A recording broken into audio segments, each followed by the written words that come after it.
Prisoners of the Pikes. Ahsoka Tano has teamed up with the Martez Sisters, who live in the underworld of the city planet Coruscant.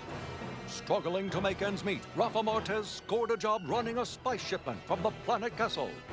Tempers flared when Ahsoka realized the spice was being sold to the Pikes, a powerful crime syndicate. As Ahsoka and Rafa argued, Trace Martez dumped the spice, hoping to end the dispute. With no shipment to deliver, the three attempted to deceive the Pikes and failed. We now find them imprisoned deep within a fortress on the planet Obadiah.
Ho-ho-ho!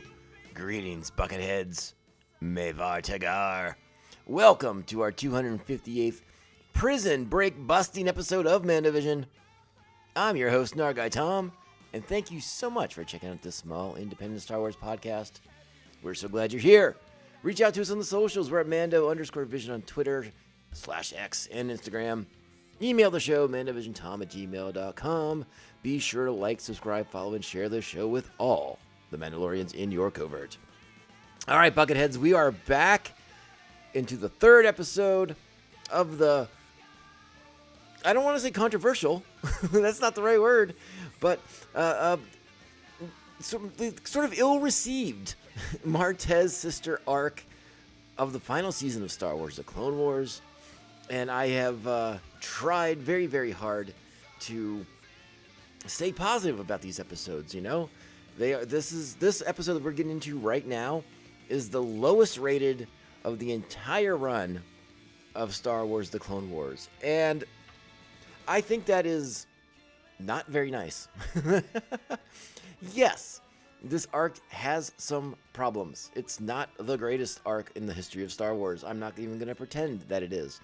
But I do think it is, and I'm saying it again, important for Ahsoka's journey. In this episode in particular, where we get the backstory for the Martez sisters and how they found themselves in the lower levels of Coruscant, and how it kind of ties into Ahsoka, I think is fairly well executed.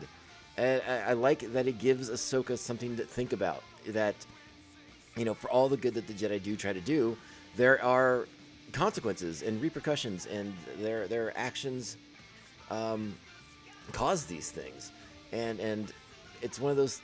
It's something we see a lot. If you read a lot of comic books, this is always sort of in the matrix of a comic book superhero character, right? Like the innocent bystanders, like the collateral damage, if you will, of superhero fights and things like that. You know, we can, you know, visually the biggest one I can think of is we go back and watch The Man of Steel, right?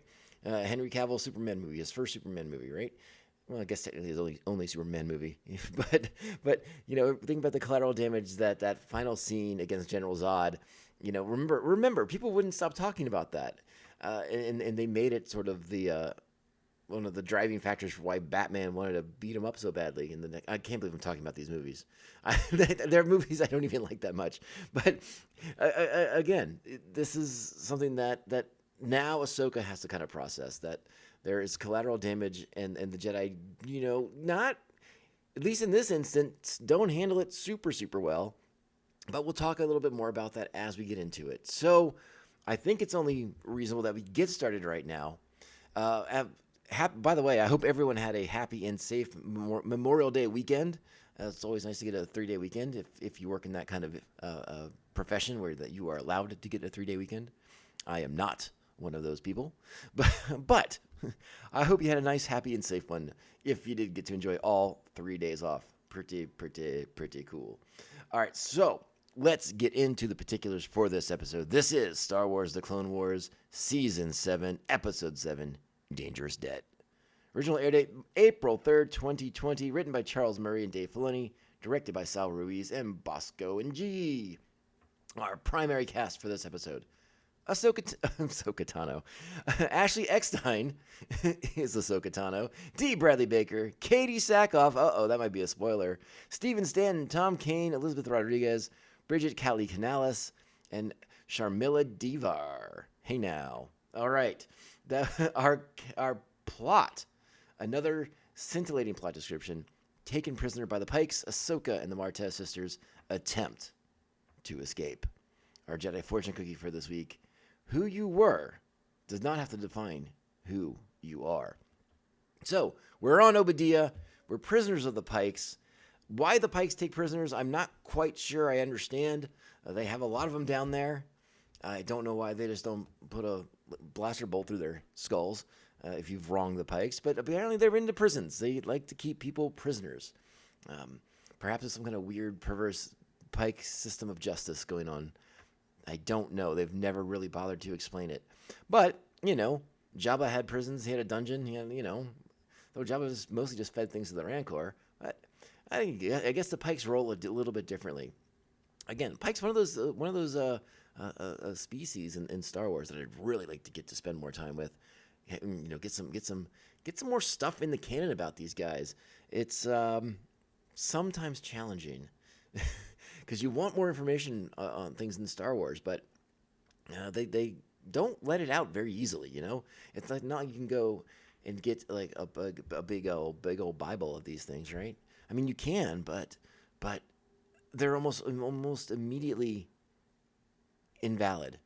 Like as soon as you buy one of these books, 3 things have come out since it was published that refute or contradict material in these books. So I get it's a little challenging. But I don't even know if the latest Species guys had too much more about the Pikes than we already know. I guess I'll have to look into that more closely on my own. Though you always have a great source like Wikipedia. Hit them up. I do all the time. And yeah, that's it. All right, let's go ahead, dive into the episode. Enough side tangents. Let's get into it. You know what that means? It's time.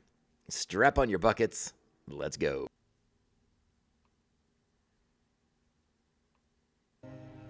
Afterward, the Jedi came back and one of them came over to me. I'll never forget it. She was beautiful. Dark robes contrasting against her light green skin, penetrating eyes. She looked at me. And you know what she said? She said, I had to make a choice, but not to worry. The Force will be with you. That's it. Then she was off. And Trace and I were left without parents, without a home, just left there to find our way in their system. Ooh, well, we just got right into it. We didn't pull any punches. We are on Obadiah. We are in the prison complex of the Pikes. And Ahsoka still butting heads with Rafa. Trace set it aside. And it's time for some exposition. It's time for some backstory. How did the Martez sisters get where they were? Well, it goes back to the end of season 1 of Star Wars: The Clone Wars, in the hostage crisis episode, when Zero the Hutt is busted out of prison by Cad Bane.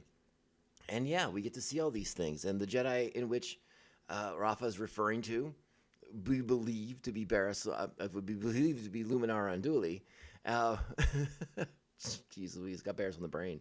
And yeah, so it kind of wraps back into the early days of Star Wars: The Clone Wars, when Ahsoka was a much younger Padawan.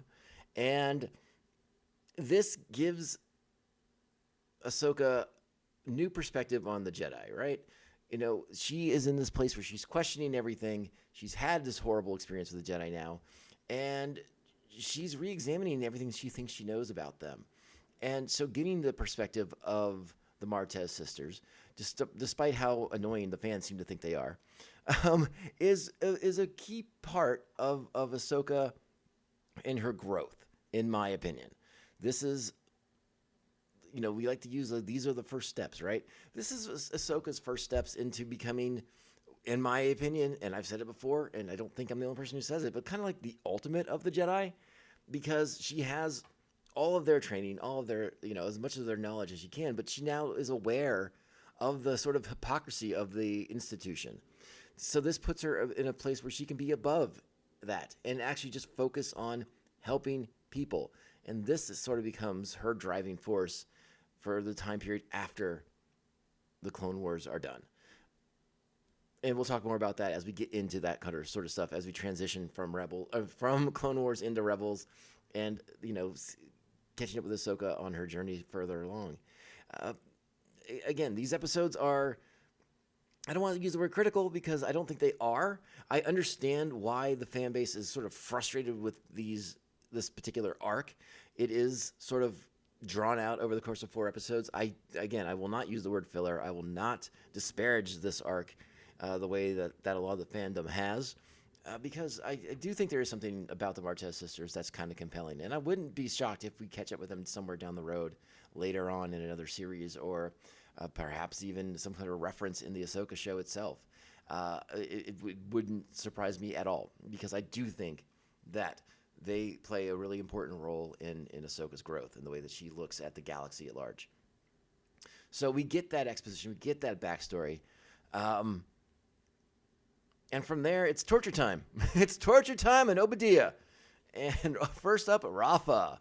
She's going to be getting tortured by a Roche Hive 8D smelter droid, very similar to the 8D8 droid that we all know so well from Jabba's palace in Return of the Jedi. But kind of fun to see the way this one moves around. It's sort of frightening, the kind of jitter movements that it makes. But torture droids in Star Wars, they're a thing. They're kind of fun. Next up in the torture chamber will be Trace. And Trace is, well, listen, let's her and Ahsoka are going to have a moment. Let's go ahead and play a little bit of that. Rafa is telling the truth. Since that day, it's really been us versus everyone else. Until you showed up. So why'd you bother with me? It's something my mother would have done. She always believed in helping others. This life I have, it's not how I was raised. It's how it is. Okay. And that sound you heard was Rafa being returned to the cell after her torture, because now it's Trace time. And Ahsoka, again, she's still playing this whole Jedi thing very close to the vest. And now I think we understand that she's going to continue to do that, because now she knows that Rafa and Trace have a bit of an issue with Jedi in general. So she gets beaten up a lot in this episode by the Pikes. And it's a little frustrating that she doesn't just whip out those Force powers, but again, she's trying to do things differently here. And I think Ahsoka is sort of questioning a lot of who she is moving forward, right? A lot of what we get from this fortune cookie even sort of hints at that maybe she's not quite the person that she used to be, but there's still that part of her. She can't forget that part of her. So it's about her figuring out her new life, and she's with these other characters, Rafa and Trace, who are sort of doing the same thing. They're just going about it in a different fashion, and they're trying to make the best of a bad situation, which was being forced out onto the streets, losing their parents. Again, they play the blame game early in the episode about like why they end up in this certain particular situation, and it goes back and forth. Obviously, we talked a lot last episode about Trace dumping the spice, but Rafa taking the deal in the first place, taking this job in the first place, puts them all in this predicament. And again, I sort of like that opening in this with the blame game. They are all kind of playing with each other. I find it very, very interesting. But now let's talk about Trace going to the torture chamber, because we talked a lot last episode about Trace's sort of emotional immaturity and where she kind of is, like a little bit of her headspace. In this episode, I'm a little concerned that Trace is sort of like borderline unhinged, because now she's pretty smart here when she fakes fainting before being strapped into that table. There, it distracts the pike guards just enough that she's able to get the drop on him, and then very quickly she just starts plugging these dudes, like just blasting pikes. I was sort of taken aback. I had forgotten, and I was taken aback by how violent this episode turns out to be. And Trace, who again is presented as sort of like this innocent person, this sort of naive innocent person, is just capping pikes left and right in this episode. Just no qualms about it. No time for a moral discussion or anything like that. If she feels bad about it at all, we haven't seen that yet. So I was sort of thrown. I was like, whoa. I think Trace might be a bit of a psycho, because she's, again, just boo, boo, boo, boo, popping them, just popping pikes. and there's a death later in this episode that is,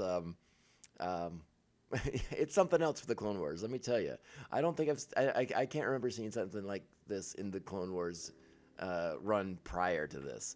So yeah, well, an unusually violent episode of the show. in that regard. But yeah, is Trace unhinged? I get it. It's definitely fight or flight right now. Her life's on the line. Her sister's life's on the line. Ahsoka's life is on the line. You're going to do what you got to do.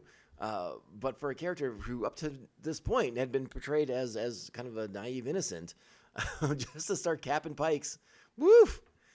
Quite the turn. Quite the turn. So, Ahsoka notices that as she goes running by the cell, that Trace has gotten away, and it's time to get out of the cell. So Ahsoka's finally going to use a little bit of her Force mastery to open the prison cell doors and get them out of there. And then she's going to wake up Rafa, and they're going to get out. And she comes up with the cockamamie story about a power outage, even though the lights are still on. But whatever. It is what it is. Meanwhile, Trace runs into some more pikes. She's going to get put in like a bear hug kind of grapple, and then she's going to free some other prisoners, a Weequay and an Ithorian. An Ithorian dressed a heck of a lot like Hammerhead from the cantina scene, the OG cantina scene in episode 4. And there's a lot of in this arc. We've seen a lot of the original aliens from the cantina scene being used as character models in this.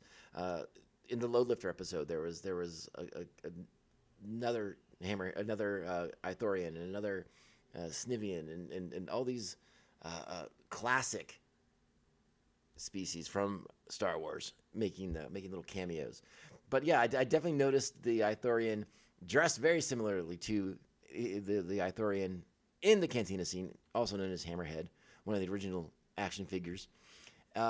Also, this episode opens with a Snivian walking by in the cells as well, another prisoner. So a lot of the classic aliens represented in this arc in particular. And I know what you're all wondering. What's the point of this whole thing? Because they're just running around there on Obadiah. How are they going to get out of this? It feels like they're in a real tough predicament here. They're surrounded by pikes. They got to figure out how to steal a ship. Trace is obsessed with getting back her ship, the Silver Ghost, instead of just taking the first thing they can find. One of the sequences I do want to mention a little bit more about is the jumping sequence, right? I actually really thought that was pretty funny. Rafa sees that the bridge is retracting, makes that jump, all right? But the distance is getting bigger and bigger and bigger. Clearly too big. Trace makes the jump anyways, and then gets a force assist from Ahsoka. And then Rafa makes some kind of quip about like, oh yeah, if you can't make this jump, don't worry, we'll come back for you. Clearly, we all know that Rafa is lying and will not come back for Ahsoka. And then Ahsoka goes ahead and makes a jump, plus some, and ends up behind them, so much so that they think that she didn't make it, because clearly no one could jump that far. And then Ahsoka gives us the I'm more athletic than I look. And I enjoyed that. I thought that was fun. So now we are making our way into Obadiah City. which is what I'm calling it. And and I like the visuals of this quite a bit. Again, the pikes are something a species I find very fascinating. I'd like to get to know more about them, spend more time on these worlds like Obadiah. If we had gotten that 1313 show, maybe we would have spent more time with them, and gotten some more questions about just how everything kind of works for them. But I digress. And so again, we get to this point now. There's only one thing they can do. They have to try and get a ship and get off this planet, right? Gonna be a big ask. It's gonna be a big ask, especially with Trace being very focused on getting back to the Silver Angel, excuse me, and instead of just taking the first ship they can find, which would make more sense, but they're getting into trouble. They're not being subtle in their movements. You know, the interaction with the Godel, who wants a few credits and is going to rat them out for a few credits. But we also see the Ithorian and the Weequay, who helped Trace. We see them running through the background of a couple different shots, which I was sort of amused by, as they are clearly trying to find a ship to get off world as well. I'd like to know more about those guys. Tell me their backstory. Did they try to use a force trick on the Pikes too? I don't know. And I do want to spend a moment here of talking about that death that I don't think I quite expected to see. And again, I don't remember my reaction to it when the episode first debuted back in 2020. But seeing it now, I was sort of taken for. I paused for a moment and was like, wait, what? And it's this Pike's on a lift, and he has some kind of tool, and Rafa's trying to take it from him, and this lift is going up into a little portal area. It's gonna be a tight fit, and now this Pike's hanging off the edge of it as Rafa's pulling him down for this tool thingy. Trace jumps on, Ahsoka jumps on, and this Pike is seemingly, I would imagine, cut in two. At the very least, he's crushed to death. Which, again, since we don't see his upper torso fall to the ground, it leads me to believe that there is some sort of safety mechanism on this lift that prevented it from completely severing his body into two pieces. But still, the idea that the Pike is completely crushed to death is it took me back for a bit of a loop. And okay, so yeah, the violence in this episode is a little bit more than I remember it being. And that's not a bad thing. It's just for the observations alone, it's totally worth it. But let's go ahead and get to our big cameo for this week's episode, because I think the writers, I think Charles Murray and Dave Filoni were kind of aware that the audience would feel like maybe they're spinning their wheels a little bit here. You know, like they're not getting off this world. There's no way they can get off of the Pike homeworld. And just get away scot-free. There's got to be another element to this, right? And it's got to be an element that makes sense and is also going to pay dividends down the road, because it sets up a lot of the stuff that's to come in this final season of the arc. So, I'm sorry, in this final season of the show. So let's go ahead and get to that big cameo right now, because it does set the tone. And I really like the way this is actually set up, because all of a sudden we cut to, someone observing Ahsoka and the Martez sisters, and we're like, what the heck's going on here? And then we cut to the reveal of 3 cloaked Mandalorians. What do you think? I'm not sure. It could be the Jedi I met on Karlak, but if it is her, what is she doing here? Her presence could compromise our mission. Perhaps. But don't forget, we have a common enemy. Let's keep track of her. She could be of use to us. And there you go. And that's sort of our big tease for next week's installment here, because like we've said, this is not going to go well. There's no way out. There's too many Pikes.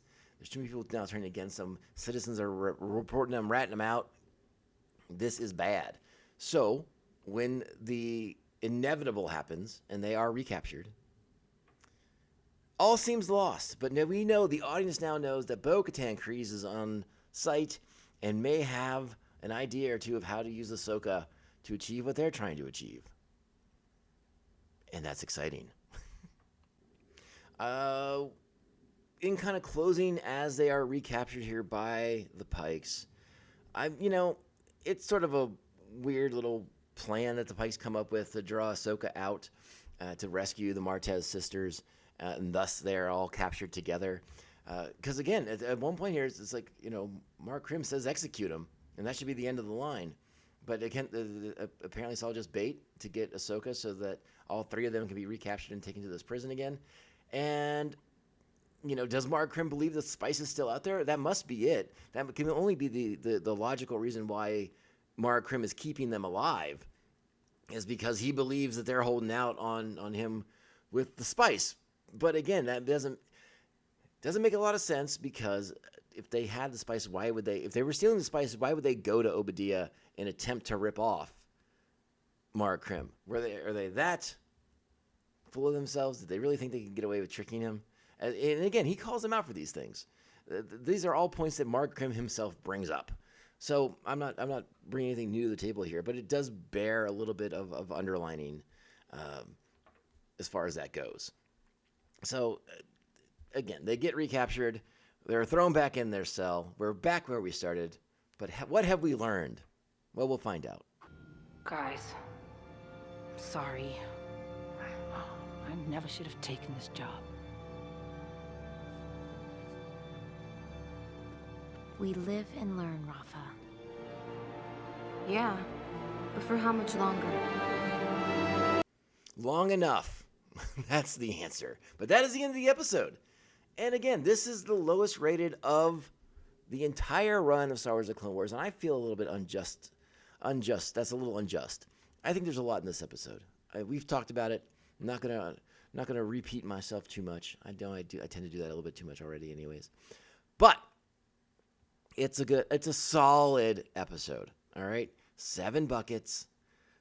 It's a little. I understand that everyone's a little frustrated that we end where we started. Well, guess what? Everyone loves Fury Road, and that's how that movie works too. So deal with it. Now, is this again an unfair comparison, because Fury Road is a vastly different thing, but you know what I'm getting at. We just have to be patient, and we get the goods in the next episode, and we'll be here to talk about it. So don't worry about it. And again, that will get us through the Martez sister arc, ready for the Acolyte, and we'll be here for that. And I cannot wait. Bucketheads, I thank you for all the support. You guys continue to be the best fans and Star Wars supporters out there, especially by listening to this little tiny podcast and sending me your kind words of encouragement. Thank you for doing so. Reach out to us on the socials, Mando_Vision, Twitter/X and Instagram. Email the show, mandovisiontom@gmail.com. Make sure to like, subscribe, follow, and share the show with all the Mandalorians in your covert. If you are so inclined, 5-star reviews really, really helps shows like us out. We truly, truly appreciate it. And that's that, my friends. We'll be back to wrap up the Martez sister arc at the end of this week. Thursday or Friday, TBD. It'll be in your feed. You know that. Go out there. Be great Star Wars fans. Continue to be kind and supportive and good-hearted and good-natured, even when the person you're talking to is vastly wrong. They're just wrong, and you know it. But you just smile, and you know what? You say, that's an interesting point of view you have, my friend. And then you change the topic to something else. Something on Star Wars that you can agree on, that makes sense. Anyways. All right, Bucketheads.